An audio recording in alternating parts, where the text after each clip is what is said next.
From CRI Simple Numbers, this is Profitability Playbook, the Simple Numbers podcast, a podcast for those who champion market growth and anchor the nation's economy, small businesses, and entrepreneurs. Hey there, welcome to another episode of the Simple Numbers Profitability Playbook podcast. That's Brandon Gray. I'm Mike Maxson, and we're here again. How you doing today, my man? Rolling along. It's pollen and allergy season in Alabama, so we're pushing through that. Had a full day of softball tournaments on Saturday. Nice. So a lot of fun at the ballpark. But man, yeah, it's nice. Spring's here. It is. We're just living. Yeah, it's starting to get hot. It's starting to get hot in Alabama, so it's nice. I don't know anyone who has been to Alabama, if your listener is from Alabama, but springtime is bipolar as it gets. We usually hit all four seasons every week, and then it teases you with a week of 85 degrees and then drops down to the 30s, and then we got tornadoes 3 days after that. So interesting how it works here. So we're surviving now, but we're starting to get consistent now, and that's a good thing. Should start opening pools here in May. Yeah, I got a shout out to our friends at the Construction Suppliers Association, CSA. So spent 2.5 days with them down in beautiful South Georgia. Really cool location. Had a great roundtable session with them. Just always one of those things that when you get 10 companies, entrepreneurs, leaders in their companies in a room together, and start doing the group coaching and the facilitation with that, great things come out of it. And so that was the case. So appreciate the opportunity to go and work with them. And if you guys are part of a group and are looking for a facilitator or a deep dive into the financial data of the folks in the group, we can help you out. That's awesome. I got the chance to facilitate one of those groups as well one time. I think you all were booked up, and I was the relief pitcher. And that was a good group. That was fun. Super smart guys and great personalities. It's just a fun time, man. That's a real fun group to be in. Well, cool. So, hey, everyone, today we're doing another Media Mash segment. We like to do these every once in a while, or we grab some articles of things that are going on today and then things that apply to business, and we're just going to work through them. I bet you're not surprised that the ones I picked are related to the hot topic that we're hearing. The word tariff is about to go the way of keto or Beyond Meat or whatever else you say, because what's the one, pivot, all these other terms. And I know I'm not making light of it. I'm just saying that's how much we have been talking about tariffs lately. And now that it's been a whirlwind with these. They're in, they're there, they're not, they're reduced, they're not reduced, they're quadrupled on China. It has been all over the place. And so we're here to talk about it. We are not drinking for this because I think sometimes you might need to understand what the heck is going on. But these are some of our thoughts on it, and then we're going to relate it to maybe with some of our experiences with clients and things like that. So I'm going to kick off with this first one here. And this is obviously, me and Brandon are readers of the Wall Street Journal. We like that one. Got some other ones we frequent. It's how cool we are. We read the Wall Street Journal. Does it get a little finance bros? Finance bros read the Wall Street Journal, man. So tariffs will disrupt corporate profits and supply chains, McKinsey CFO says. So by Mr. Walden Sue, I believe. I'm sorry if I jacked up your name, my man. This is, a great article just talking about, I think things we expected to happen, but, his basic premise is that corporate profit growth and supply chain stability will be the first casualties by these tariffs. And I'll give you an example. I don't know Brandon, but I have a couple clients who obviously import things from China. Yep. And 120% cost increases and things like that are going to ding the bottom line, because you're not just going to go, oh well, tariffs happened and I'm going to cut all my labor tomorrow and all of a sudden I'm going to cut all my costs. That's just not the way it's going to work. Mm-hmm. And so you're going to get hit. And then on the supply chain side, beginning to scramble on where else do I look? And is there other areas? But then how long is that going to take? So what are your thoughts on it? Well, I mean, this isn't a surprise. You know, all along the campaign trail leading up to the election, there was chatter about tariffs. And obviously, if you're a large multinational corporation, you've got the resources to start formulating what your plans are going to look like. And so, you know, for some folks, it may have caught them off guard, but for the bigs, be very, very surprised if that's the case. You know, this is something they've been working on for a long time. Secondly, I don't believe the dust is settled. Don't think it's final.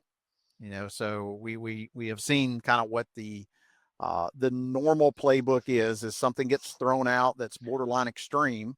We see how the marketplace reacts and who blinks first and all that kind of stuff. And then conversations happen, negotiations happen again. And then you've got a version that may or may not be around, and that could get, you know, thrown back up. So I don't think it's final just yet. And that's really probably as much of the issue as the number itself. One of our consultants, Micah Ledbetter, said the other day that the market hates uncertainty more so than it does bad news.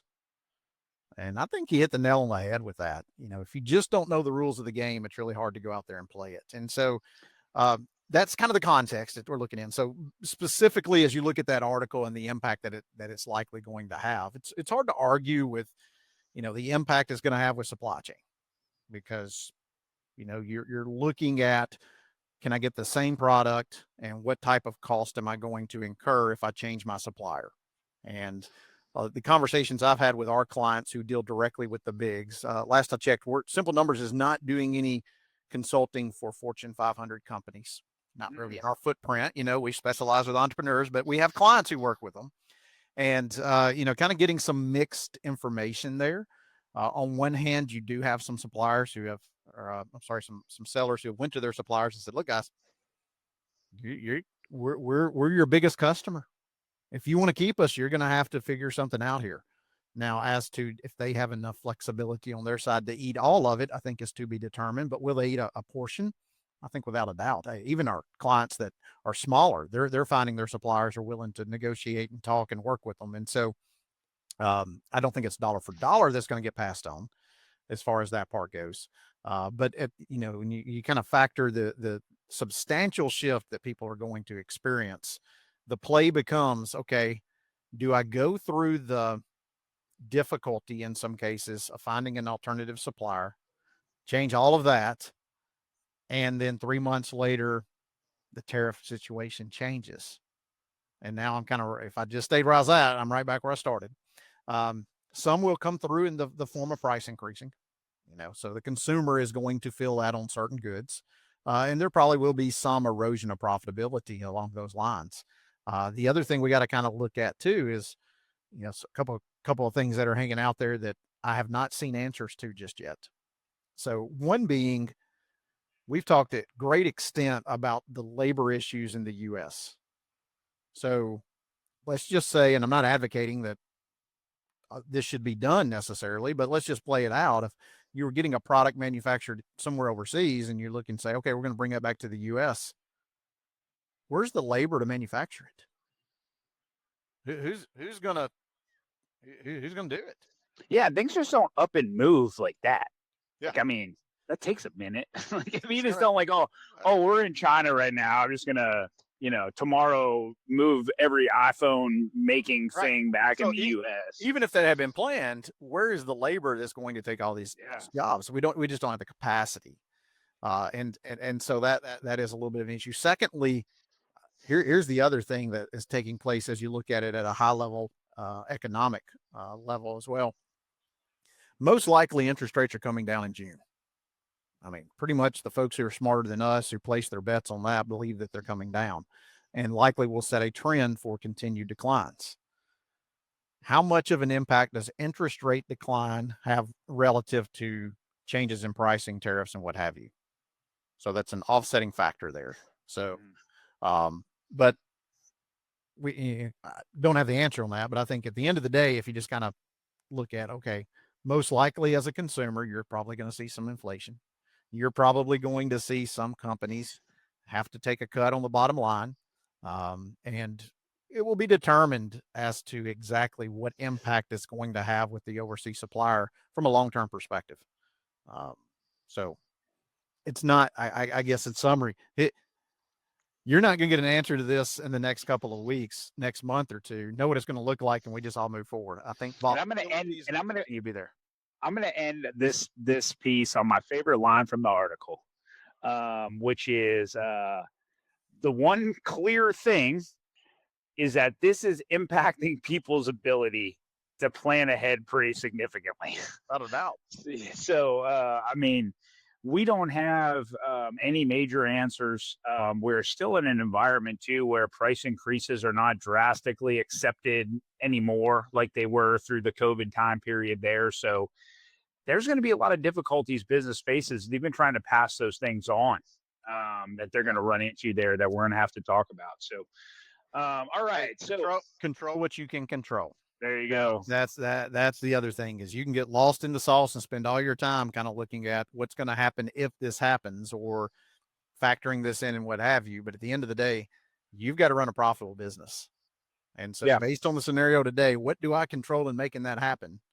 And yes, I'm going to negotiate as much as possible with my supplier. I'm going to reach out to my freight broker and see what possibly can be done there. Is there some pieces that can be moved around that may not be subject to tariffs, which could ease in the impact? And then I got to, you get back to the 3 Ps. I got to have the right price that the market's willing to accept and that I have profit at. I've got to have the right processes. So I've got to look at everything we're doing inside our company and make sure it's as efficient as possible. And I got to have the right people. Yep. That's it. Awesome. Back to those fundamentals. All right, this next one. So the first one we hit some info from McKinsey there. This one's coming out of Deloitte. And again, I think we segued this nicely. Sometimes it looks like we plan this stuff, but it doesn't. We don't at all, actually. So the article is Tariffs, 6 moves to help companies respond to global trade matters. So this is out of Deloitte here. And so reassess your COGS. And I'm going to go through them and none of these are earth shattering, by the way. Yes. Right. Yeah.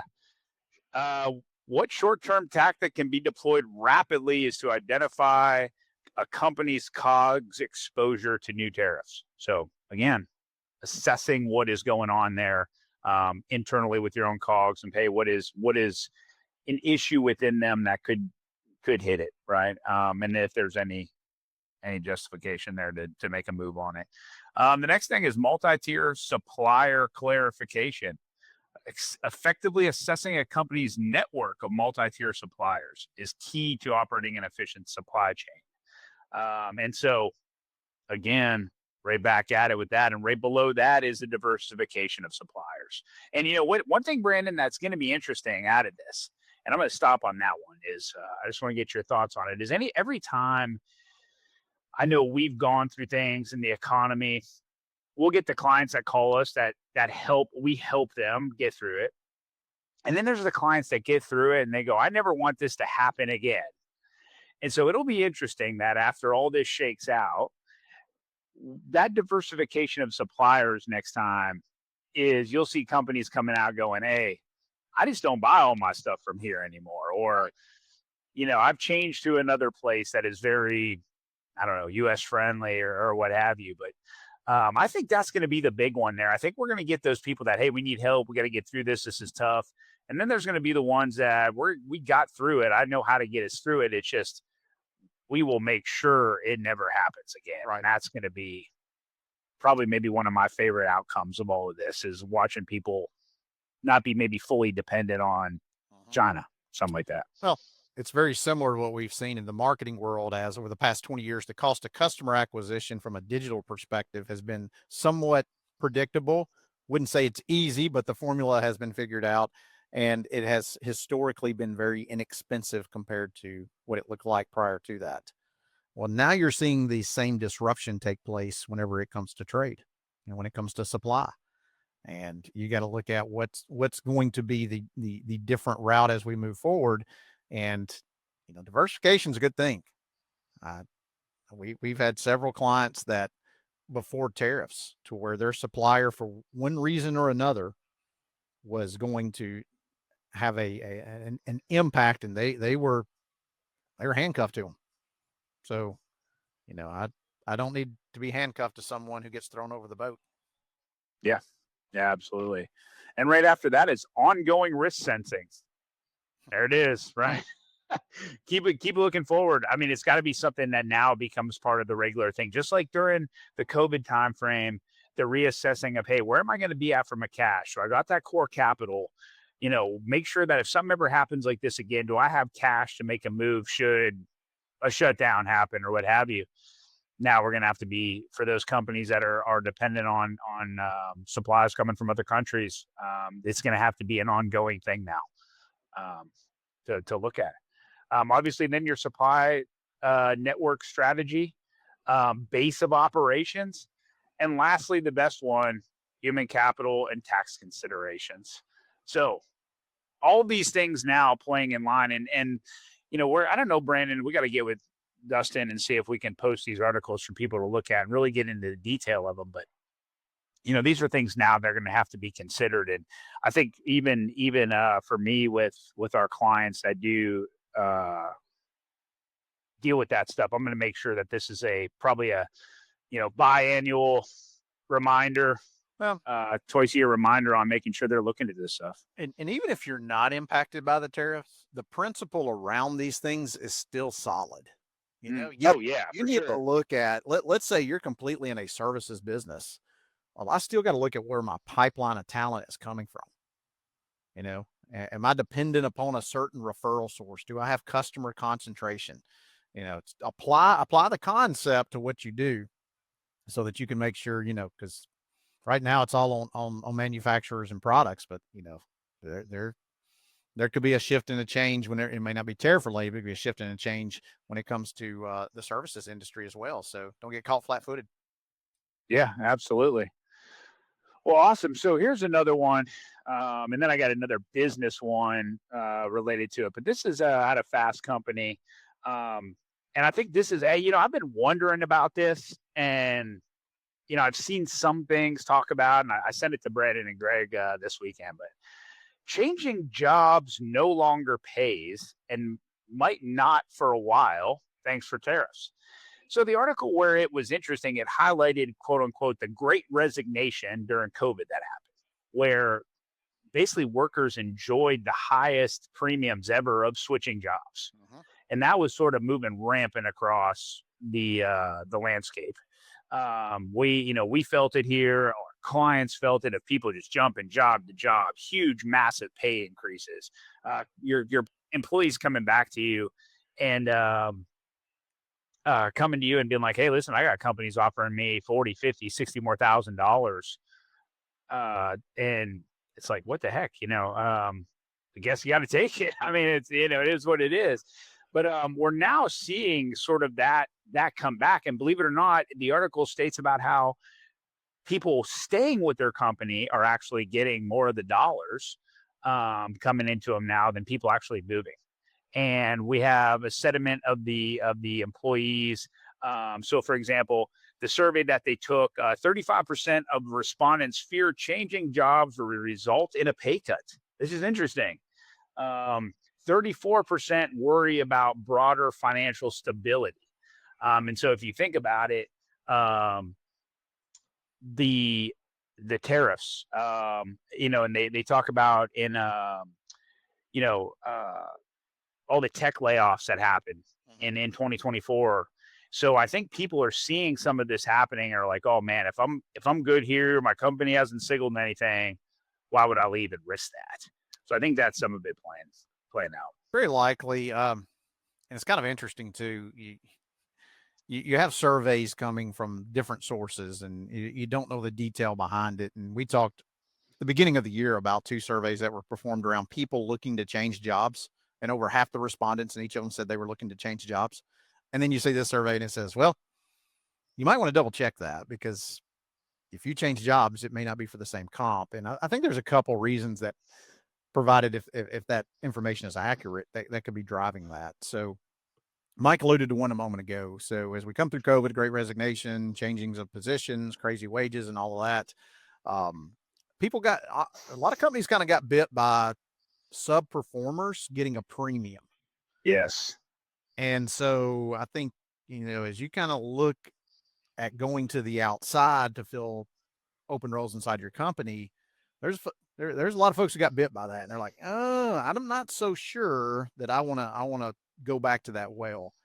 The other thing that is somewhat impacting it is that, as Mike alluded to as well, depending upon the job that you're in, the area, the industry, there could be talent available.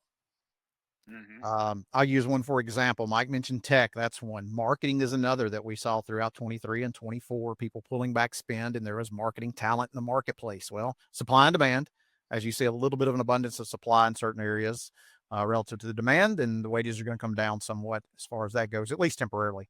I think in other roles, it's much more difficult, depending upon, once again, the supply and the demand in the labor market for that role, to be able to bring someone in for less than what they're at.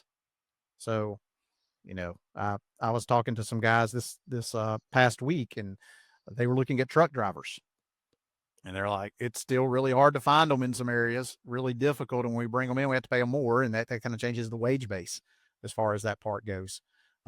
So I think, once again, there can be some shifts that, depending upon the type of role that you're looking to hire and what have you there. But, this kind of ties into the sport that Mike and I love, college football, and University of Tennessee's got a quarterback right now who's holding out, thinking he's going to get talked about that article. He's thinking he's going to get more money, or he's going to go in the transfer portal.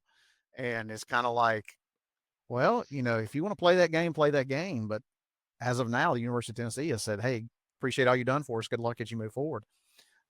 So I think that's the same too in some positions. Like,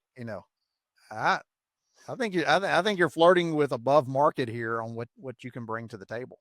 Well, plus, hey man, ain't no one going to work for less. Like if you got hired at a premium, I mean, if you're going to go to a next job, I mean, and so companies, that's why in our 100 company model, I mean, I don't want to dive into that right now, but I mean, you still see labor dollars going up. I mean, no one's walking around like, oh man, I was making 100K last year, but I'm going to totally work for 80 this year. It's like, I don't think the economy is there yet to have any sort of wage. It's still somewhat sluggish. And we'll kind of see as we move forward. But, I think the thing to keep in mind here is you make it practical for your company. I got to take care of my A players, because there is still a shortage of A players. And we talked about this on some past episodes. The gap between A players and B players is growing. So I got to take care of my A players. Secondly, as you kind of look at the marketplace and all that's going on, this is a snapshot in time. And in 6 months, it could be different. Totally. I don't want to fall back on kind of going, well, they're probably not going to leave if we don't increase to market or, the upper percentiles of the marketplace, because the article said that folks can't make as much if they leave. Well, be careful with that one. You're playing with fire. I want to continue, if you're an A player and a rock star inside our company, to be in the upper end of that wage band. Once again, still at market, but in the upper end of it. So don't extrapolate from that. I'm not going to reward those who are producing. Yeah, I mean, I'm up here, you're like down here, so I see it. It expands daily, but I still love you, man. All right, so this last, I just make stuff up on these things. I mean, whatever it takes, stroke the ego there, big guy. That's right. So this last one is a pure, like, Mike, you totally looked at that article because you're still a child, right? So I'm perusing here. Yeah. And Chicago hot dog eatery, Portillo's, slims down menus to expand nationally. Oh, there's a lesson here. Looking at it, I'm like, you know what? This would be a great one to talk about, because they're doing some very cool things and expanding it. So just a real heads up about Portillo's in Chicago. Their locations are huge there. They said I think their main one's like almost two basketball, professional basketball. Yeah. And I thought that was pretty cool. But what's cool about is in their expansion, They're going to Atlanta, Houston, Vegas, and so they're probably going to really try to ramp it up. But they're getting more efficient. They're doing things differently to obviously get their stuff out there. These hot dogs. And hey, smaller menus and dining locations, ordering technology, and rewards for loyal customers. So we're beginning to see some of that there with this. They have 15% roughly fewer menu items. And my favorite part of it was, and again, what this relates to a lot of the business we discuss with clients, is the aim with the leaner menus is to improve order speed and accuracy while cutting training time for workers. So they don't have to learn how to make certain desserts or take required courses to serve alcohol, which they also do at their other location. So you're seeing an overhead savings in there. You're seeing labor savings in there, while still delivering made potentially a better quality product to its customers. So, a lot of good things out of that one. I really liked it. But we're talking hot dogs, man. Well, if we're going to talk hot dogs, we have to mention our favorite example of efficiency, which is the McClaskey Excellence Institute. David McClaskey, who worked with a hamburger hot dog drive-through only chain in Northeast Tennessee and They sold hot dogs at that one? Yeah, I think so. Yeah. Called Pals. Three times faster, 3 times more accurate than Chick-fil-A. And so this is basically a play out of that playbook. And like Mike mentioned in the article, what is it we do well? I've got to make sure that we take care of that. And once again, kind of given the difference between A players and B players, I'm not going to try to ask my team to do 30 different things. I'm going to ask you to do 3 things really, really well at 100% volume, at 100% accuracy. And if that requires us to slam down the menu to make that happen, great. I would also say that, as you look at the menu, you're and this applies to services, products, whatever it may be, what are our highest margin service or product offerings? And that's where we need to make sure that we're spending some time on getting really, really good at delivering that, because it's really easy to kind of chase the shiny object and say, well, everybody's wanting this too. It may not be something we're really great at, but they want this other thing. Do we need to dabble in that? And sometimes the market is pushing you in that direction, and other times you're pushing yourself in that direction because it seems easy. But what turns out is the other efficiencies start to suffer. You're not that great on it. And for what they do, I would assume, if you're getting a hot dog for lunch, you're not going for nutritional value. You're going for 2 things: price and speed. Oh yeah. So we've got to do this as quick as possible at a very affordable price. And to do both, we have to be extremely efficient.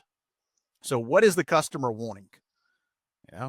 And make sure that if that's aligned to what we do a really good job of delivering that.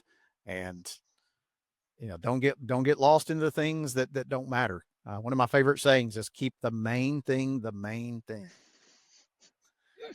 And by the way, if you're struggling with that, then like I said, David McClaskey is your go-to. David is probably the best in the world at systems and processes.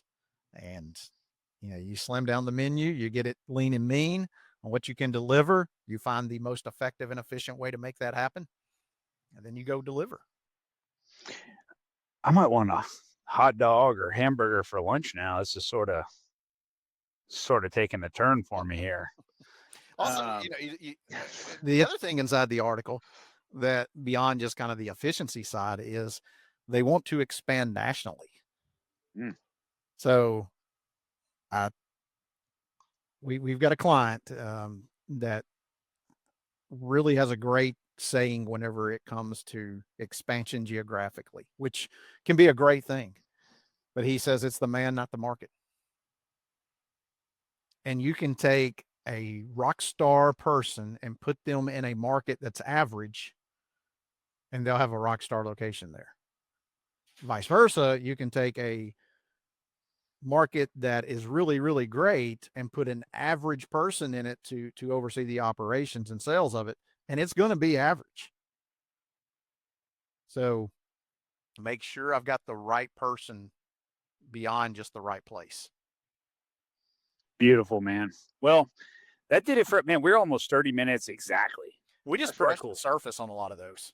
We did, yeah. We didn't really. So we kind of could go into, but on the tariff thing, like we said, we got to continue to see it play out. Yes, have a strategy. Get with your freight. If that's impacting you, get with your freight broker if you haven't already. They might have some insights and what have you. Obviously, you're negotiating with your suppliers and what have you, but it's somewhat of a tax. And if there's a tax put on corporations tomorrow, what's going to happen to prices? They're going to go up. So it may not be dollar for dollar in this case, but we're going to see most likely some of the things that you were buying off of Amazon that were $11.99, they're now going to be $14.99. Just kind of brace. It's likely coming. Yeah, great. That's right. Everything we always talk about it. Me and Mike always talk about it. Like everything's so expensive, It's like, man, even some more now. Come on. Yep. Well, it's gonna likely change, and depending upon what type of disposable income you have, it's gonna change some ways you do things. So, oh yeah. Tighten the belt. Oh yeah. Ramen it is, man. I've eaten some ramen. Been a while. My daughter likes ramen. I told her, I'm like, you're going to be she's 14. I'm like, you're going to be a great college student, or, she's big into soccer and wants to do that whole thing. And I'm like, you'll be perfect if you have to travel college. Cause I'm like, you tear down some ramen, and it's cheap. So I always keep some ramen in the house. It's good for that. Ramen and taco. Ramen for all. Live on to get through college. Yeah, that's right. Yeah. A lot of Taco Bell. Anyways, well, hey everyone, thanks for joining us. We're actually doing another episode later this week. Another interview, another entrepreneur. Good. Yeah, we're rolling them through pretty good. And Brandon, we still talking workshop here. We've got quite a bit of hits on that. I just got another one today. Yeah. So Simple Numbers Workshop, we are putting together the class of that. We do have a limit on the number of folks that we're going to have participate in that. And so if you're interested in being able to go through the basics of the simple numbers process, the playbook around it, you might say, let us know, and we can discuss more with you about what that will look like in that workshop fashion, and kind of get you going in the right track. Yeah, and you'll have to deal with more of me and Brandon. So, hey, nothing wrong with that. Dustin gets to start his Monday every Monday with Mike and Brandon. What a way to start your Monday. By the way, Dustin's our guy that makes this podcast happen. So I'll be sure and give him, show him some love with this, because he does all the hard work. Yep. Yeah. We just get on here and talk, and then he has to hound us for stuff we should have given to him initially. And so we love Dustin, man. Well, all right. Well, we'll see you all in a couple days, and we'll be back for that next episode, and then back to our regular scheduled every week from there. So y'all take it easy. Later. If you want to know more about driving sustainable profitability for your business, or are interested in learning more about CRI Simple Numbers, please visit our website at simplenumberscri.com. Thanks for listening to this episode of Profitability Playbook, the Simple Numbers podcast. You can subscribe to Profitability Playbook on Apple Podcasts, Spotify, or wherever you prefer to listen to podcasts. If you liked what you heard today, please leave us a review.